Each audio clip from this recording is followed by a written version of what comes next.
Hari Hara Rama Krishna Yadavaya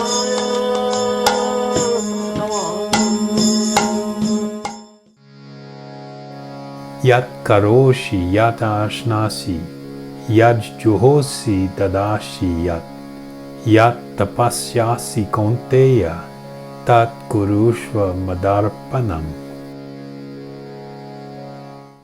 O son of Kunti, all that you do, all that you eat, all that you offer and give away, as well as all austerities that you may perform, should be done as an offering unto me. So now we are really getting down to the essential message of the Bhagavad Gita. If you remember, in the beginning of the Bhagavad Gita, Arjuna had expressed to Krishna his grave concern that if he were to engage in what he called this ghastly warfare, that he would incur sin. And he proposed that instead of fighting, he should leave the battlefield and renounce everything and go off to the Himalayas and live in a hermitage or a cave and engage in what he perceived to be, the yoga process. And this was how one could avoid sinful reactions to one's activities and become free from the repeated cycle of birth and death, because it is, after all, the fruit of karma, the karmic reactions that bind the living being along with their desires to the cycle of repeated birth and death. But what Krishna is proposing, he had already said that would not actually work. It is something that is often done by certain classes of spiritual practitioners, but it does not bring one to the highest spiritual platform. Krishna warned that for one who gives up engagement in material activity, but who at the same time continues to desire it within the mind, that such a person is a pretender. And we saw with many descriptions in the Bhagavad Gita the different challenges for people trying to undertake these different yogic processes. The engagement in what is categorized as karma yoga, where one at least make an offering of some, if not all, of the fruits of one's work to the Supreme Lord. We saw how that brings spiritual stability and enlightenment. Here it is going even further, where Krishna is not saying, well, you do what you want to do, and then the fruits of, that are created from your activities, you now take those and offer some of them to me. Krishna in this instruction is saying, And I'll just read the verse. O son of Kunti, all that you do, all that you eat, all that you offer and give away, as well as all austerities that you perform, should be done as an offering unto me. And then I'll just read the next verse to that so that we get the full context, where Lord Krishna says, in this way, you will be free from all reactions to good and evil deeds. And by this principle of renunciation, you will be liberated and come to me. So we had heard in different parts of the Gita about the significance of being renounced, not being attached to worldliness and worldly experience.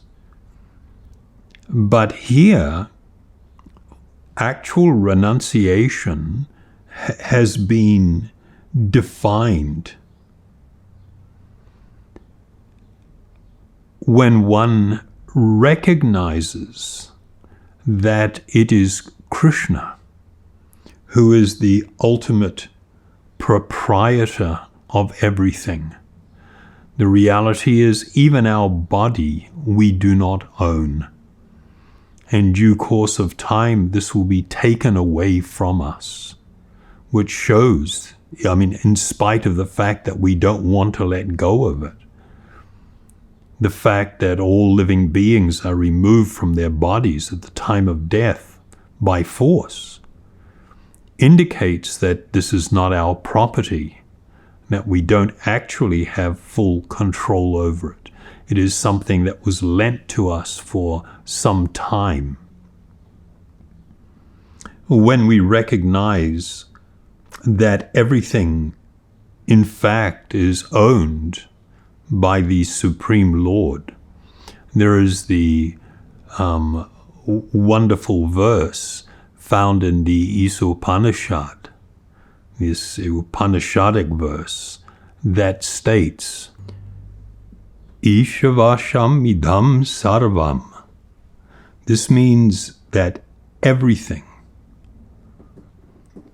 as in the verse, everything animate or inanimate that is within the universe is controlled and owned by the Lord, Ishvara. One should therefore accept only those things necessary for himself, which are set aside as his quota, and one should not accept other things, knowing well to whom they belong. So this is the actual foundation for renunciation, is the recognition that nothing here is mine, even this body I cannot lay claim to. But if in recognizing that everything is ultimately belongs to Krishna, then in my life, if I follow what is described here, I make an offering of the entirety of my life, everything I do, not some things or most things, but everything, then one will automatically be renounced.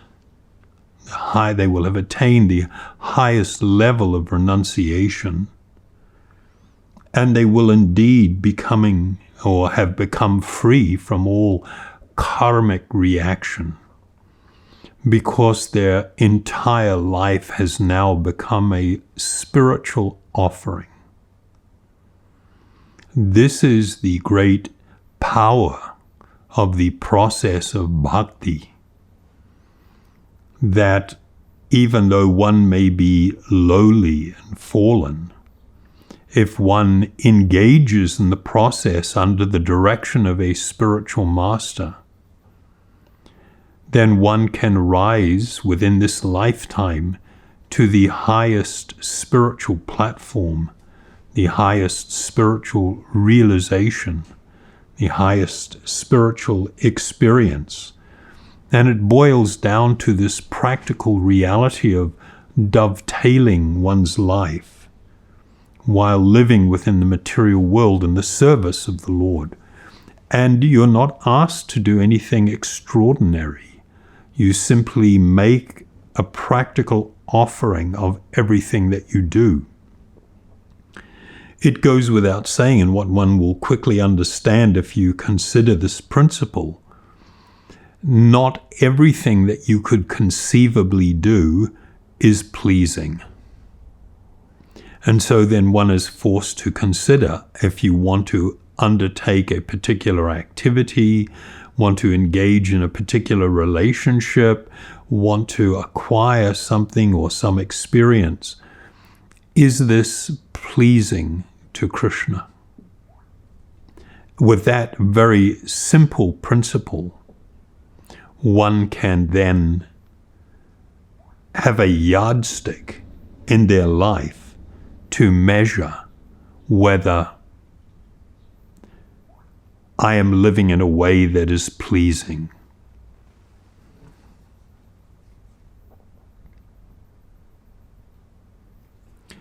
I'll just read something that I have here. As the rivers draw water from the sea through the clouds and again go down to the sea, similarly, our energy is borrowed from the supreme source, the Lord's energy, and it must return to the Lord. That is the perfection of the use of our energy. The Lord therefore says that whatever we do, whatever we undergo as penance, whatever we sacrifice, whatever we eat or whatever we give in charity, must be offered to Him. That is the way of utilizing this borrowed energy. In the Bhagavad Purana, in accordance with the particular nature one has acquired in conditioned life, whatever one does with body, words, mind, senses, intelligence, or purified consciousness, one should offer to the Supreme, thinking, this is for the pleasure of Lord Narayana. So before speaking about that, I'll just mention, for those that are unfamiliar, the name Narayana is a name given in the Vedas to address the Supreme Lord, but in a feature that is filled with majesty and power. Krishna is the source of Lord Narayana. Lord Narayana is a manifestation from Krishna. It embodies His majesty and power. The form of Krishna embodies transcendental sweetness. This is the distinction. But the instruction that is given here is how it confirms what has just been stated in this Bhagavad Gita verse, that whatever one does with their body, words, mind, senses, intelligence, or purified consciousness, one should offer to the Supreme, thinking, this is for the pleasure of Lord Narayana. In the beginning of the Bhagavad Purana, the first canto, second chapter, there is also a really extraordinary verse that reinforces this in quite a profound way. All occupational engagements are certainly meant for ultimate liberation. They should never be performed for material gain. Furthermore, according to sages, one who is engaged in the ultimate occupational service should never use material gain to cultivate sense gratification. You know, in the material concept of life is that the body is me, and my highest good, my happiness, will come from stimulating my senses, the senses of this body, by having different types of, or undertaking attempts to gratify the different desires that arise from my senses to see things, to taste, to touch, smell, hear, to feel, that this is my highest good. But we learn from the Vedas that this is not at all our highest good.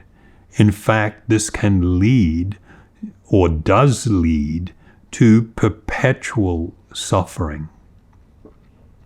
The wheel of samsara. That our highest good actually comes from transcendental engagement in the loving service of the Supreme Person, the Supreme Object of love. That's quite a radical idea. And if one is to apply that, then, you know, when it describes here all occupational engagements, the Sanskrit here is dharmasya. This word dharma, of course, is used in many different ways. And here it is used in the highest sense. The engagement of the soul itself in any form of activity. And so it is understood that in the embodied state, according to the nature of a particular person's body and their mentality, one will be engaged in different types of work within this world. If we accept the responsibility of having a partner in life, a family, or just maintaining our own body, or being of some service to our fellow man or all other living beings, it will entail engagement in work, and this work is unavoidable. But this principle of dovetailing one's life, this word is an interesting word. It describes a type of joint that was used in carpentry when one built like a chest of drawers, for instance. Nobody does this anymore because it's too time-consuming. But they would build, and when they would join two pieces of wood together, they would cut in one side like the tail of a dove. There would be a place for that to sit, and in the other piece of wood would be the actual tail itself, like a triangular piece of wood. And when you fit them together, they fit perfectly together and do not come apart. And so this was a dovetail joint. And that term then was used in lots of different ways. When we talk about dovetailing a person's tendencies with whatever. In the spiritual sense, these instructions teach us how one should dovetail their life in the service of the Lord, that their eternal spiritual nature will become manifest when we engage in this sadhana, this process of bhakti, if we are to accelerate the process, then one needs to carefully and conscientiously consider what my choices in life are going to be. What are the choices that I'm going to make? What are the actions I'm going to undertake? And one would seek to do this in a way that is going to be ultimately completely pleasing to the Lord. And so in this process, one awakens their actual eternal relationship with Krishna and begins to experience this connection, this realization of this condition of spiritual love and the engagement in a devotional mood of serving this supremely lovable person, leading one to the highest platform of spiritual experience. Thank you very much. Hare Krishna, Krishna Krishna, Hare Hare, Hare Rama, Rama Rama, Hare Hare.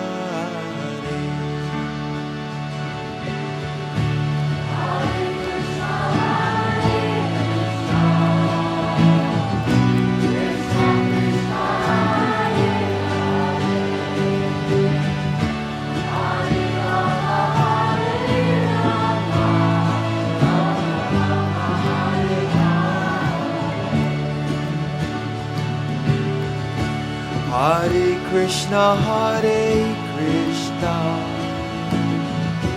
Krishna Krishna, Hare Hare, Hare Rama, Rama Rama, Hare Hare. Haribol.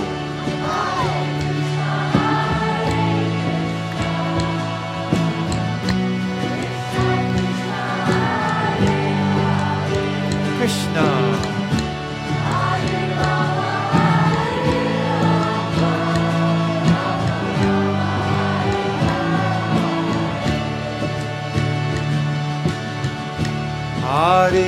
Hare Krishna, Krishna Krishna, Hare Hare, Hare Rama, Rama Rama, Hare Hare.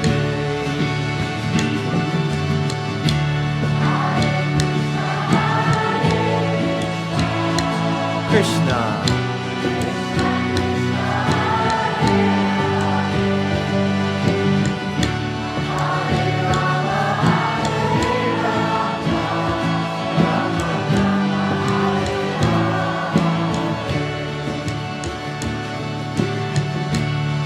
Hare Krishna, Krishna Krishna, Hare Hare, Hare Rama, Rama Rama, Hare Hare.